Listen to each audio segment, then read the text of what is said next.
Salve, galera! Estamos no ar, estamos juntos aqui para a gente bater um papo nessa semana aí que está esquentando, já está chegando pertinho, do jogo entre LDU e Fluminense, o primeiro jogo, né, da final, da decisão da Recopa Sul-Americana entre o campeão da Libertadores, o Fluminense, e a LDU, a velha e conhecida nossa LDU, campeã da Sul-Americana. Que o destino está sendo caprichoso de recolocar frente a frente Fluminense e LDU, hein, gente? Adversários na final da Libertadores 2008, adversários na final da Sul-Americana em 2009, em ambos os casos, deu LDU. O retrospecto nos confrontos não é tão ruim para o Fluminense, a coisa pega muito aí, porque a LDU foi campeã nas duas vezes. Vou mostrar para vocês o raio-x completo desse duelo até hoje entre Fluminense e LDU, então há motivos, vou provar para vocês, para o torcedor estar até com esperança, com otimismo, inclusive pelo momento muito melhor do Fluminense hoje, em 2024, do que da LDU. O Fluminense é mais favorito, dá para arriscar dizer isso, do que era em 2008 e em 2009. E há outros fatores para reforçar isso aí. Gente, não pode escapar o título do Fluminense dessa vez, né? Não pode escapar o título. Inclusive, o Fluminense defende hoje o status de campeão da Libertadores. Campeão que está aqui, ó. Está nesse quadro aqui. Olha aqui, galera. Com todos os jogadores e os autógrafos dos heróis da Libertadores de 2023, né? O título que ainda está na cabeça da galera, quadrinho aqui com quase meio metro de altura por 30 centímetros de largura, e eu vou sortear um quadrinho desse, estamos aí perto dos 10 mil inscritos, vou sortear um quadro aqui da 343.com.br, lá do Roberto, você pode procurar também no Instagram, a 343, ele faz quadros com os autógrafos dos jogadores, das grandes conquistas dos times, inclusive do Fluminense. Então vai lá no Instagram da 343.com.br, isso aí é o site deles, mas se você procurar 343, também tem no Instagram, para você poder ter um quadro como esse em casa. Ou se você quiser esperar, com 10 mil inscritos, na primeira live que tiver com 10 mil inscritos aqui no canal Ilan FC, eu vou sortear um quadro desse para vocês, para quem estiver na live. Então se inscreve aí, avisa todo mundo, espalha para geral, porque em breve vai ter quadro sorteado aqui para vocês no canal Ilan FC. Inclusive, se você quiser apoiar o canal, tem aqui o código QR, né, o QR Code, e também a chave Pix para você que gosta do meu trabalho e ainda quer apoiar de outras formas, além de se inscrever. Se inscreve, que é o mais importante, e principalmente deixa o like aqui na nossa conversa. Galera, eu vou falar para vocês hoje sobre a minha experiência de ter acompanhado o Fluminense lá em Quito contra a LDU, e foram duas vezes, tá? Na Libertadores de 2008, o Fluminense enfrentou a LDU 4 vezes em Quito, em 2008. Aliás, 4 vezes enfrentou a LDU em 2008, sendo 2 delas em Quito. E eu estive nos 4 jogos, presencialmente, trabalhando pela TV Globo, no primeiro jogo da Libertadores e também na grande decisão, no primeiro jogo da grande decisão, que foi em Quito, quando o Fluminense perdeu. Vou falar disso aí daqui a pouco aqui no canal, complementando o nosso assunto hoje. Vou falar o que eu vi lá e vou fazer alertas, né, do que eu senti nessas duas partidas em que o Fluminense não venceu a LDU jogando lá. Vou trazer essa experiência pessoal para vocês daqui a pouquinho. Primeiro, deixa eu mostrar, né, que Fluminense e LDU tem um tabu a ser quebrado pelo adversário. Então, o Fluminense vai com alguma esperança extra depois de saber dessa informação aqui, ó. Vou botar na tela. Tá aí, ó. A matéria está no site Netflu, lá do meu amigo Leandro. O Fluminense não perde em estreia de competições da Conmebol desde 96. Olha quanto tempo faz, hein, galera? Faz, então, 24 anos, com mais 4, 28 anos. De lá para cá, 19 outros torneios disputados. Está no texto aqui do Netflu. Primeiro jogo da Sul-Americana, quinta-feira. Retrospecto recente favorável em estreia nas competições da Conmebol, como é a Recopa. O tricolor não é derrotado nessas condições desde 96. Em 96, perdeu para o Guarani do Paraguai por 3-1 nas oitavas de final da Copa Conmebol, em que acabou sendo eliminado nessa própria fase. Entretanto, de lá para cá, o Clube das Laranjeiras já participou novamente de 19 edições de torneios da entidade. Ao todo, 10 estreias na Copa Sul-Americana, onde o Fluminense venceu 6 e empatou as outras 4. Em 10 estreias na Sul-Americana, nunca perdeu. 6 vitórias, né? E 4 empates. E na Copa Libertadores, 5 jogos ganhos e 4 empates. Portanto, 9 jogos, estreias em Libertadores nesses últimos anos todos. E o Fluminense não perde jogando estreias de torneios da Conmebol. Então, essa é a primeira boa notícia, né? A LDU, para vencer o Fluminense lá, vai ter que quebrar esse tabu. Ah, Ilan, mas ganhou lá em 2008, ganhou na finalíssima, né? E eu vou falar desse jogo, que eu estive lá, e vou falar também do primeiro jogo da primeira fase. Quando estreou, o Fluminense empatou lá 0-0, né? Jogo mais ou menos, estreia dos dois na Libertadores foi 0-0, o Fluminense não perdeu. Então tem um tabu aí para começar a conversa para ser quebrado. Além disso aí, eu vou mostrar para vocês, então, qual é o retrospecto entre os dois times. Olha aqui o retrospecto geral de Fluminense e LDU. Está aqui no site O Gol, tá? Para você aí. Resumo total, tá? 8 jogos no total, tá aqui para vocês, ó. 8 jogos. LDU venceu 3, 1 empate e 4 vitórias do Fluminense. Isso aí, 8 jogos no total, é o retrospecto entre os dois times. 4 foram pela Libertadores, com uma vitória da LDU, que foi exatamente o da final de 2008. O jogo foi 4-2 o jogo de ida lá. Um empate, o 0-0 de abertura da Libertadores de 2008, e 2 vitórias do Fluminense, as duas no Maracanã. 1-0 na primeira fase da Libertadores de 2008 e 3-1. O Fluminense perdeu nos pênaltis, mas ganhou de 3-1 o jogo da LDU na decisão de 2008. Sul-Americana, 4 jogos, 2 vitórias da LDU em Quito, aliás, 2 vitórias da LDU, nenhum empate, e 2 vitórias do Fluminense. Cada um ganhou seus 2 jogos em casa, jogando na Sul-Americana. Olha aqui todos os... Muito equilíbrio aqui, tá? Nos jogos, 12 gols para cada lado marcados no total até hoje, só que a LDU tem 3 vitórias e o Fluminense tem 4, no retrospecto geral, com um empate. Então, em 8 jogos, 3 vitórias da LDU, um empate e 4 do Fluminense, tem uma pequena vantagem no confronto geral. Então, aqui todos os jogos, 0-0 em Quito, abertura da Libertadores 2008. Vou falar desse jogo lá do que eu vi já.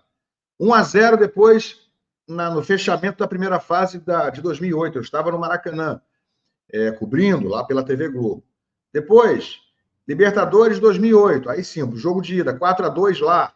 3-1 jogo da volta, com o Fluminense perdendo nos pênaltis. Depois, final, ano seguinte, da Sul-Americana. LDU 5, Fluminense 1. Que jogo, hein, meus amigos? Que o Rafael deixou passar tudo e deixou o Fluminense muito mal para o jogo da volta. E 3-0 o jogo da volta, quando o Fluminense estava conseguindo quase o resultado, precisava de mais um gol, mas o Fred foi expulso e esfriou a reação do Fluminense no Maracanã. Terminou 3-0, o Fluminense venceu, mas não levou. LDU de novo campeão no Maracanã. E aí, Sul-Americana 2017, o Fluminense venceu por 1-0 no Maracanã, gol do Gustavo Scarpa de falta. O Maracanã estava com 50 mil pessoas. E a LDU venceu o Fluminense depois na volta 2-1. O Fluminense se classificou, tá? Se classificou porque fez o gol fora. 2-1 jogo lá, mas o Fluminense classificou na Sul-Americana, embora não tenha conquistado o título naquela oportunidade. Então, esse é o retrospecto geral, né, de muito equilíbrio. São dois times acostumados a se enfrentar nos últimos anos, virou praticamente um clássico sul-americano, mas em termos de decisão, a LDU tem vantagem e causou trauma, né? Virou um fantasma na vida do Fluminense. Essa LDU que vem meio que tumultuada para o confronto, tá, galera? A LDU chega para esse jogo tendo trocado o treinador há pouco tempo, teve uma crise no fim do ano passado, no início desse ano. O Josep, né, como você quiser chamar, Alcácer, que é espanhol, não vai poder estar à beira do gramado, porque ele foi contratado há pouco tempo e ainda não tem licença para dirigir times na Copa Conmebol. É algo que vai ser resolvido aí provavelmente em breve, mas ele não vai poder estar à beira do gramado, vai ter um interino lá no lugar dele. Enfim, o Fluminense, gente, hoje tem um time melhor que a LDU. Melhor. Com toda a responsabilidade, por ser o atual campeão da América, por ser um time estrelado muito mais caro, mas com um orçamento muito mais alto que o da LDU, com estrelas internacionais, como é o Marcelo. Então, esse time do Fluminense hoje, em termos de nomes, em termos de estrelas, de moral, chega muito mais forte do que, inclusive, chegou em 2008. Em 2008, estou falando de 2008 e 2009, tá, gente? Mas principalmente 2008, que foi o grande e mais simbólico, né, e trágico para os tricolores, duelo entre Fluminense e LDU. Era um ótimo time, aquele do Renato Gaúcho, mas não se esperava tanto quando ele começou a Libertadores. Mais ou menos como começou o time de 2023, no começo da Libertadores, mas agora estamos em 2024, com o Fluminense tendo conquistado o seu título, chegando realmente com uma moral muito maior, e contra uma LDU fragilizada. Né? E o que eu vi em 2008, vou contar agora aqui para vocês. Jogar lá no Casablanca, no estádio Casablanca, que é o estádio, né? Não é o nome oficial do estádio da LDU, mas é o Casablanca, com capacidade ali para pouco mais de 42 mil espectadores, vai ter casa lotada, em torno de 35, 36 mil ingressos vendidos, porque não pode vender a capacidade inteira, tem que tirar 10%, segundo as autoridades de segurança locais, mas todos os ingressos vendidos. E, gente, o que eu me lembro de ver lá em 2 jogos que estive, 0-0 abertura de 2008, e depois o 4-2 na finalíssima de 98, o primeiro jogo da final de 2008, é um estádio com muita pressão, é um estádio bonito da LDU, é um estádio que em 2008 era moderno, acho que mesmo com quase 16 anos passados, continua sendo um estádio de bom padrão, moderno, mas é um estádio bonito, um estádio, repito, moderno, confortável até para o público, mas a proximidade é grande com o campo. Os espectadores ficam nas arquibancadas, são arquibancadas muito inclinadas, ficam bem próximos ao gramado e há uma pressão bastante grande. E, claro, além disso, a pressão atmosférica, né? O ar rarefeito e, principalmente, o que eu me lembro muito claramente era da velocidade da bola. Isso aí dava para ver ali de fora. A altitude não é nem tão severa assim, que isso são 2.800 metros de altitude, mais ou menos. Já é considerado uma altitude que afeta, né, o metabolismo humano, claro que causa alguma falta de ar para quem está ali competindo e correndo. O Fluminense, em 2008, tinha cilindros de oxigênio à beira do campo, não sei se será repetida essa estratégia.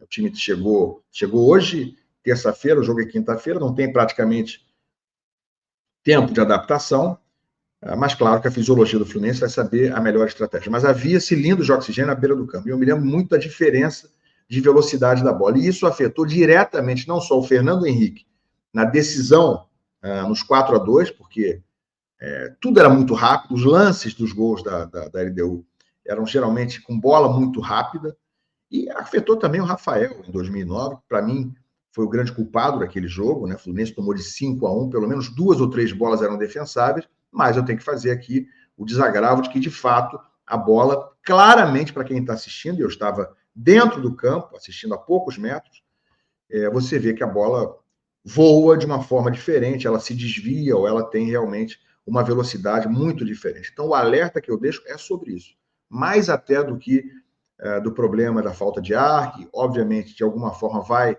acometer os jogadores do Fluminense, vai ter algum tipo de impacto, mas a bola tem uma velocidade completamente diferente. Então, para o Fábio, para o goleiro que vai jogar lá pela primeira vez, ou que está indo depois de algum tempo, claro que é mais cruel, é um alerta que fica, o Fluminense tem que voltar vivo de Quito, tem que voltar para o Rio de Janeiro com um resultado de preferência que não seja de derrota, acho que o empate não é ruim para decidir em casa, né? Mas se por acaso não conseguir pelo menos empatar, não pode voltar com 4-2, com 5-1, como voltou nessas 2 decisões, respectivamente Libertadores de 2008 e Sul-Americana de 2009. Tem que voltar vivo, com empate, com uma vitória de preferência, ou se perder, não perder de muito. E depois tem que resolver aqui no Rio de Janeiro, e o fantasma está sempre por aí. Ninguém quer perder outro título para a querida LDU, né? Tenho certeza que ninguém está pensando remotamente disso aí acontecer. Vou aproveitar e mostrar para vocês aqui um registro, né, de quando estive lá em 2008. Não sei se vocês vão reconhecer todo mundo que está aí na foto, mas eu creio que sim. Ó.